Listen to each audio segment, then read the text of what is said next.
anything you've been putting off. Maybe you say, someday I'll do that, or when I have more time. Whether the item is a big bucket list item or something smaller like going on a hike, now is the time to start your Say Yes list. And we have the perfect process to help you turn these items into reality. Join thousands of others with our free Say Yes list template at thesayyesexperience.com/list. It'll help you stop living in that someday and start making those list items come true today. So download it now at thesayyesexperience.com/list. Welcome to the Say Yes Experience podcast, where we inspire you to get out of your comfort zone and into possibility. Our mission at the Say Yes Experience is to empower 10 million people to say yes. If you're new here, welcome. We're thrilled you're here. I'm Jessica Rector. I co-founded the Say Yes Experience with my then 9-year-old son Blaze, based off his idea to let's just say yes to things. I'm one of the top experts on burnout, and companies and conferences hire me to present on mental health, wellness, and burnout prevention. As the #1 best-selling author of 11 books, keynote speaker, and a burnout specialist, I've seen so much with our clients. The Say Yes Experience was started to help you really start living, to do the things that light you up, have more fun, and turn your dreams, or what we call Say Yes list items, into reality. So thank you for investing in yourself and being here. Now let's make it happen. Have you ever looked at something and said, oh, that looks like fun, but probably not for me? Maybe it's those people who are hanging from those ribbons in the air and it looks kind of dangerous and exciting. Well, our guest today thought the exact same thing until she tried to do it for herself.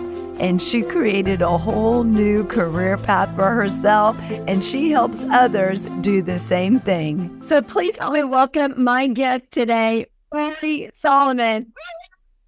We're so excited you are here joining us today, Polly. You have a very interesting career. So you are a circus artist. So tell us, got started down that path and really the background that led you to that. Sure. I love this. I love telling my origin story, as it were.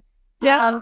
So I have a background in theater and a little bit in dance, and grew up working professionally in theater, a little bit in the traditional way you would think, in the sense of as a performer or an actor, but also working in some technical aspects, doing things like working in set design and stage management and things like that. Okay. Yeah. And I went to college, and I was getting my degree in theater arts, which I did do. And while I was in college, the program I was in, we had the dance department folded into the theater department. It wasn't separate. And as part of how they structured things, that meant that every year, one of our main stage shows was a dance show. And it was a primarily student choreographed show, which was a really excellent opportunity at that stage in our professional development to be able to choreograph and to be able to have that experience. Yes. Professional guidance, and we'd have guest choreographers come in and have that kind of mentorship. Oh, how fun. And it was an exciting part of the year, and kind of different from your average theater department experience, that you have that as well. So you get to learn different aspects too. I love that. Yeah. And ultimately, you always had your best idea for the dance show as soon as it was over. And you start going, oh, next year, I want to do, right? And for me, that was the case. So one year, the show ended. And at the time, I used to also be an ice skater. And I had a weekend job making money in college and the skate guard at the ice rinks that I had grown up ice skating at, which means inevitably on a Saturday, I would spend 10 hours skating around in a circle around the ice skating rink. You have a lot of time to think. Yeah. Good exercise, good fresh air. It was an outdoor rink. Get some sunshine in the winter. But a lot of time to think. And the show had just closed, and I started to develop this idea while I skated around in my circles for the next year. And the concept was a dance interpretation of the Cell Block Tango from Chicago, from the Broadway musical Chicago. Yeah. And it's a fun piece. It's these women who are in prison all explaining why they didn't murder their lovers. And so I'm starting to envision it and build it in my mind. And I had been to the circus. I had seen the aerialists in the center ring doing amazing, gorgeous, unthinkable, unimaginable things. Right. And I daydreamed about it. And I, kind of the same way as I'll watch the Olympics and see a downhill skier and go, and then imagine myself downhill skiing and winning an Olympic gold medal, even though I've skied once in my life, So I had these daydreams about being in circus, but I'd never thought that was a real thing. It was just a daydream, just a fun fantasy, But I started building this piece, and one of the characters in the song, among other things, doesn't speak English. And her verse is spoken in a foreign language. And I thought, oh, well, she needs to move differently because her voice is a different voice. So if all the other voices are dancing in a way that we're used to seeing, she needs to move differently. And I love that. In the show, she's also the only one of the women who's found guilty and is sentenced to hang. And that's probably also because she doesn't speak English, that she isn't able to talk her way out of it as the other women are, And she's hanged. And in the script, there's something about her. She's going to perform her amazing rope trick, which is a very dark humor way of saying they're going to hang her. My brain took all this in and went, oh, like I saw in the circus. I'm going to find someone who can teach me how to do that. And I, and the picture started to build of what it would look like in my mind. And I went to my professors and I said, hey, can I do this? Later, this is a big project. I want to get that you're on board before I go through with it. And absolutely, the head of the dance section of our department, who is an amazing teacher in so many ways and completely changed my life, said yes. And he said yes with the caveat of, if the tech director says it's okay, because he would say yes too. So these two professors, both on board, said, we're not quite sure what you're talking about yet, but yes, we want to see this. And I was cold calling circus companies and places I'd seen signs for that had shows and saying, do you take on apprentices, and getting, dial tones that the number was disconnected and no, we're a performance, we don't educate, you can't really do that. And then I found someone to teach me who finally, they said, yes, we teach, come on out. I love it, Polly, because you were not only having this idea of, you said yes to making that idea into reality, and you got all these other people saying yes as well, stretching then, because had you not come to the professors, they probably wouldn't have even thought to do it that way, right? And then you explained it, and then you got them on board, and then they're going to say yes. But then that prep director will say yes. So all these people, and then you have to find someone else who can teach you, and they have to say yes. So very good trickle effect of saying yes. And that's incredible. Yeah, it's really, a yes can change someone's life. It can change their world. And for me, that was the first step on a path that has completely changed my life. And what I've done, everything that I've done since then was influenced by this. And so you went to them and they said, yes, come on in, we can teach you. They taught you, and then so it's so fascinating how you envisioned it in your mind. And oftentimes when I envision things in my mind and then when I put them into action, they don't turn out. I have to envision them in my head. It's like your envision in your head are completely different. This was, just to put some context to this was 2006. And, here we are 17 years later. And I am still immensely proud of how that piece came out. It was me and 12 other dancers. So it's not just that I'm learning how to do this circus act that I've had I danced a little. I wasn't a gymnast. I didn't have any foundation for this other than a little bit of dance, Mm-hmm. So I was learning this new thing, and I went to SUNY New Paltz, which is maybe 2 hours upstate of New York City, and I was taking the train in and out of New York City twice a week so that I could have this training, and still going to school full time. That's dedication. and choreographing this dance for me and 12 other dancers as a relatively new choreographer. You know, I was in college at the time. And I am so proud to this day of what I and my dancers and my team were able to do, to create. And it did in many ways come out how I envisioned. And in a little bit, you know, I think something new choreographers struggle with a lot is that choreography on someone else's body is never going to look exactly like it looks on yours unless you're working with the Rockettes and everyone's body is conditioned to move in the same way, you know? So of course it found its shape in the bodies of the dancers and things like that. But it was so powerful to have an idea and to have it come to life and to have it be on a stage in front of audiences for the run of the show. And being in the audience, it just, brought a whole different element to the show as well. Well, and in dance, you know, everything's on the plane of the stage. Mm-hmm. And the way we wound up building it, and this is again working with the teams of designers and everything, is that the rope that was specifically the piece of apparatus, the one that had to bear weight, was in the middle. And then we hung other ropes down the sides to create the bars of the jail. Oh, so it was hidden in the scenery that was a piece of circus equipment. And as the curtain came up, everyone was frozen in silhouette. Very Fosse, who was the original choreographer. And you see the curtain go up and there's the ropes and you're like, oh, okay, I get it. You know, I get this idea. And then halfway through the piece, I grab onto one of the ropes and climb up it.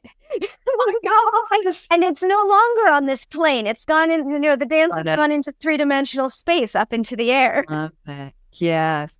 Gosh, it's so fascinating. So fascinating.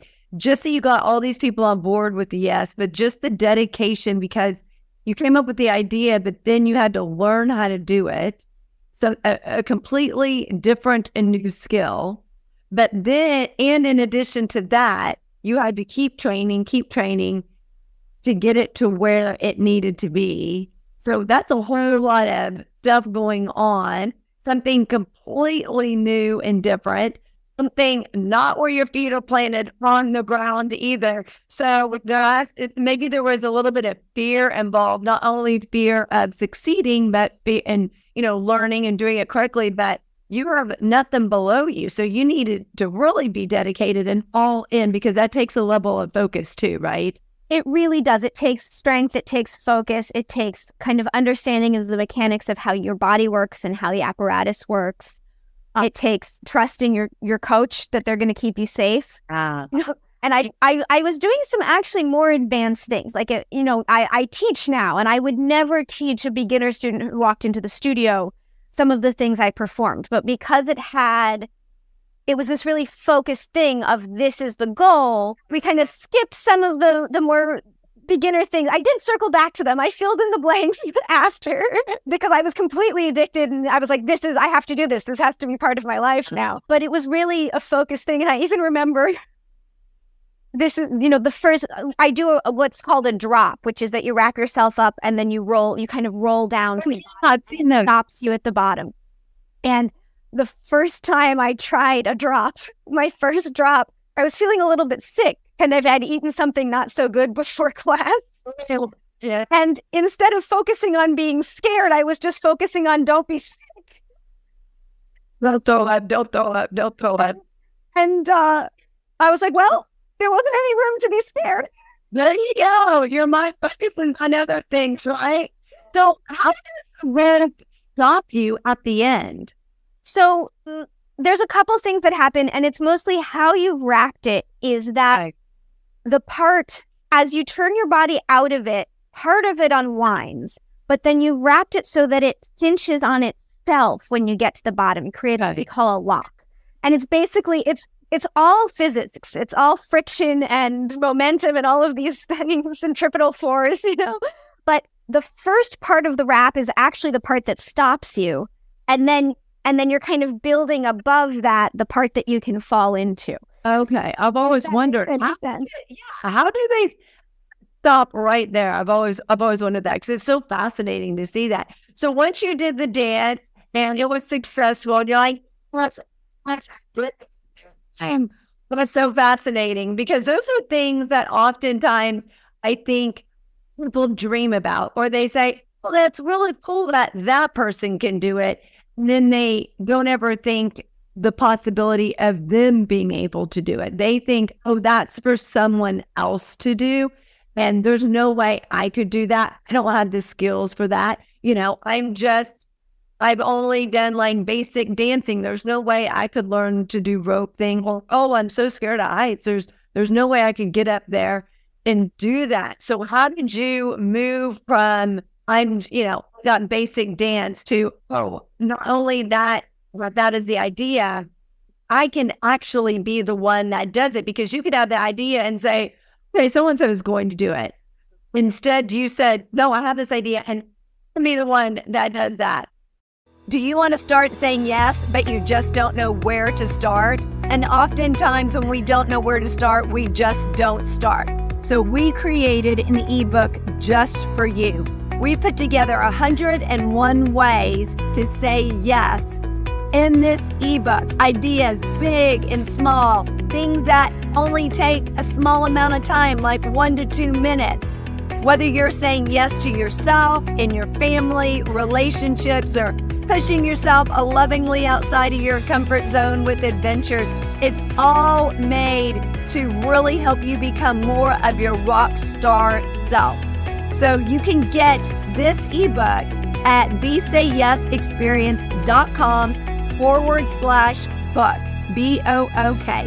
So if you want to start saying yes, or maybe you need some ideas on how to say yes because you get so caught up in being busy and doing tasks and projects or doing laundry and cooking that the time flies by and you want to spend time with your family, but you just don't know how to say yes. Those ideas just don't come to you. We put it together to make it super, super easy for you.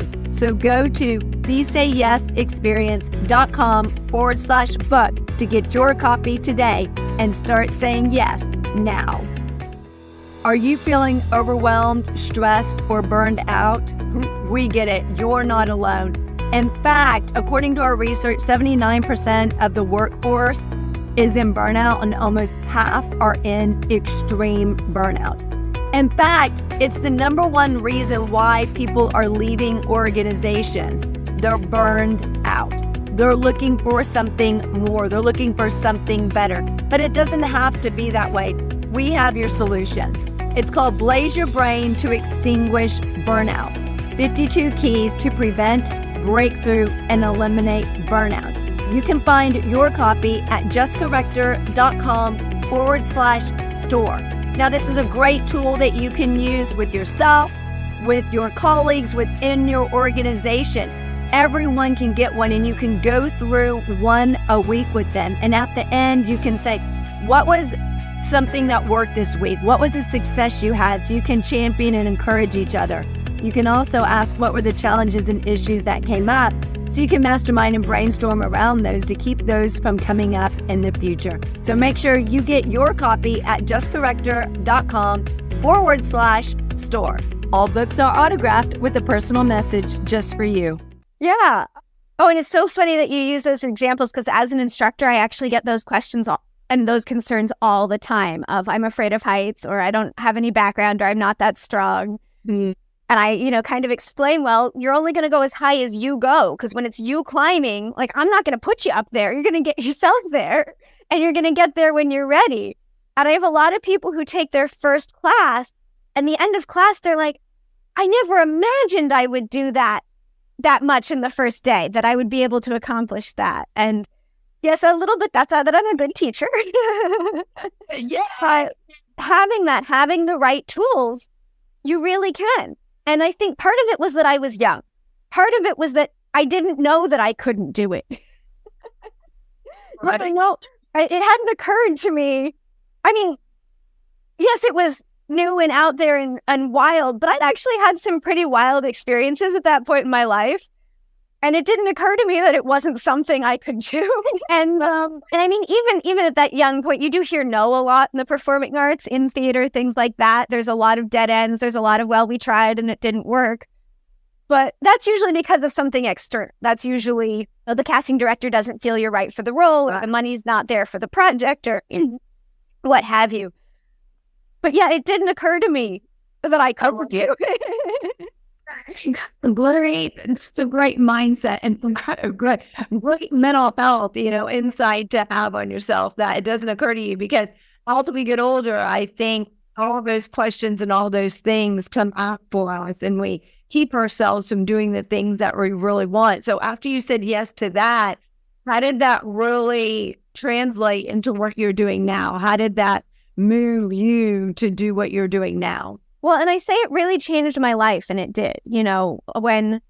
When I left college, the work I was getting was in circus. I wasn't necessarily getting, I got a little bit of theater work, but it wasn't necessarily in that field. And they're adjacent. And definitely my background in theater influences my work in circus and informs it and makes it more full. It helps me understand storytelling and presentation and stage picture. And like I said, I teach a lot. My work as a teaching artist is a big part of my art, and how I direct my students, how I direct my other performers is a lot informed by my work in theater. But it really, like I said, it was completely addictive.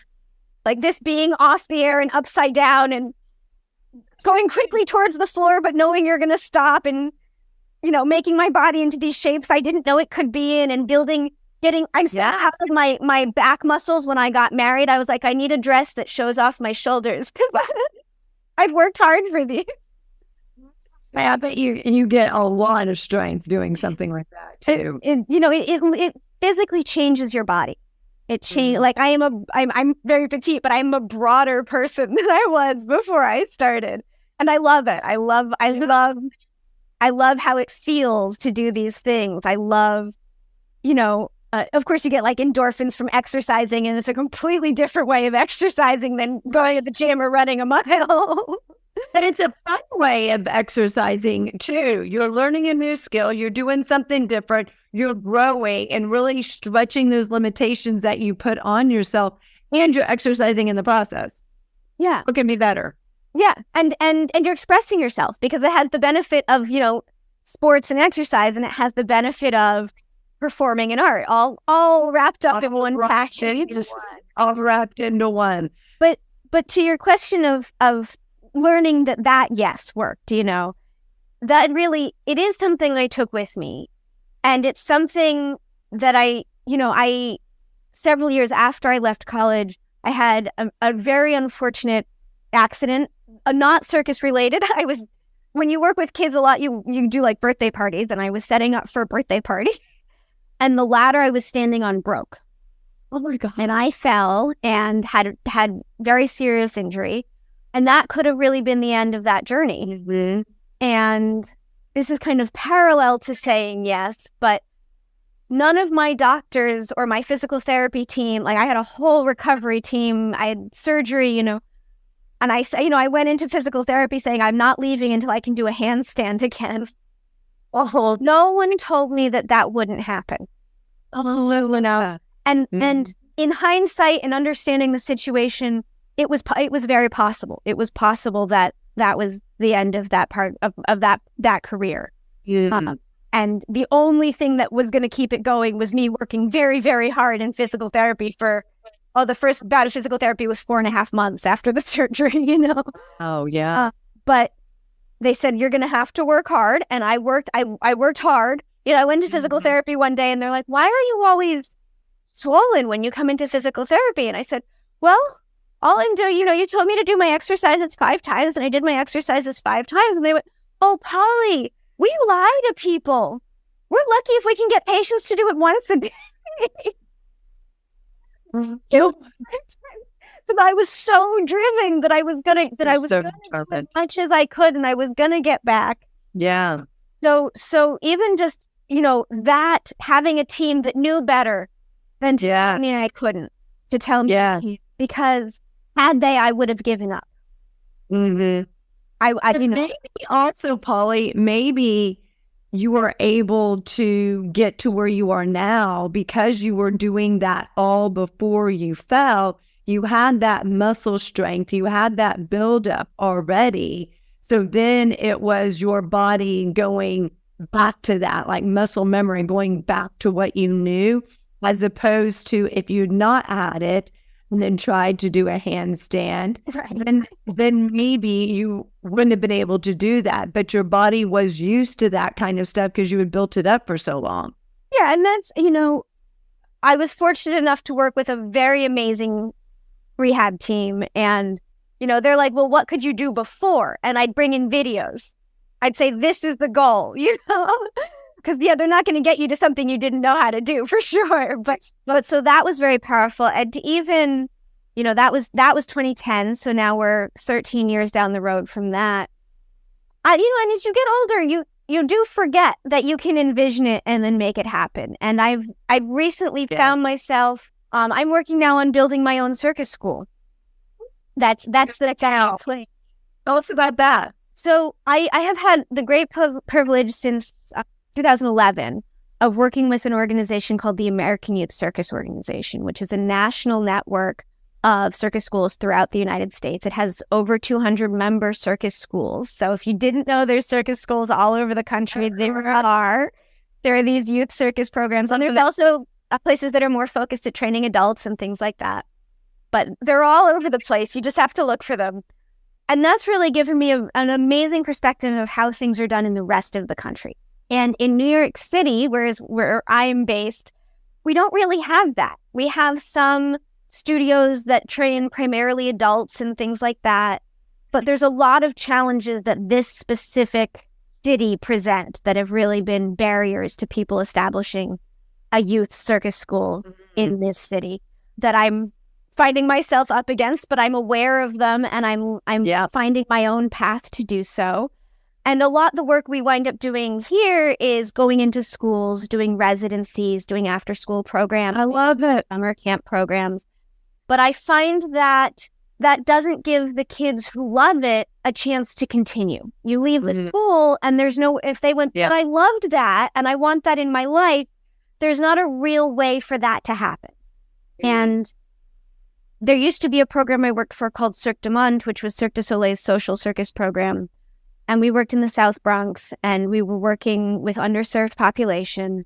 And, I'd have kids come up to me with no irony and say, Miss, if this program wasn't here, I'd be in a gang because there's nothing else to do. And basically Cirque du Soleil discontinued that program and it no longer exists. Oh, wow. And it should. And programming like that is needed. And having, circus is amazing because it's so many things. It's juggling, it's walking on a tight wire, it's tumbling, it's aerial acrobatics, it's clowning, it's human pyramids, it's riding a unicycle. It's in the background here, some stilts that I use for my classes.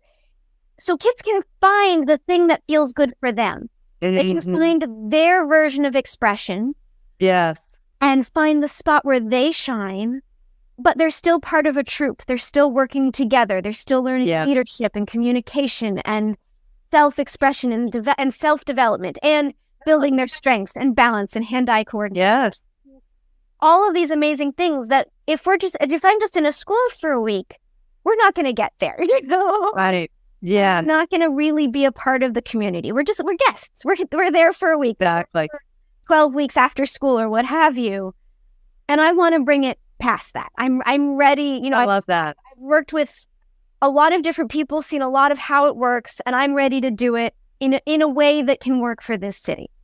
And I love that. Myself starting to stop myself and go, I don't know.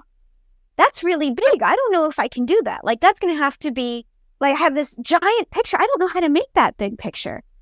And I recently found myself thinking back to the beginning of my journey and thinking, wait a minute, you didn't know how to do that either. And you figured it out, right? Figured it out. And I found the people who could help me. So I've started calling people who I think can help me, friends and people I've met along the way. And the biggest breakthrough I had just the other day was I was having a conversation about how do I do this. Someone reminded me, well, it doesn't have to start as the final picture. Yeah. Start small and build to that. And I'm sure someone else said that to me at some point, but it finally clicked in.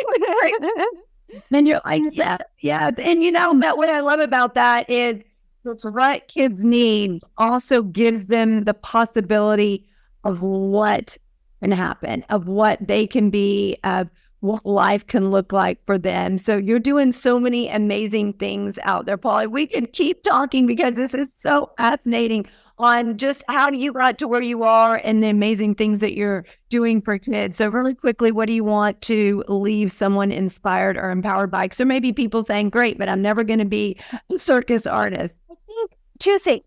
One is that when you do have a dream, really give yourself the opportunity, at least say yes to yourself. Other people will say no, but don't be one of them.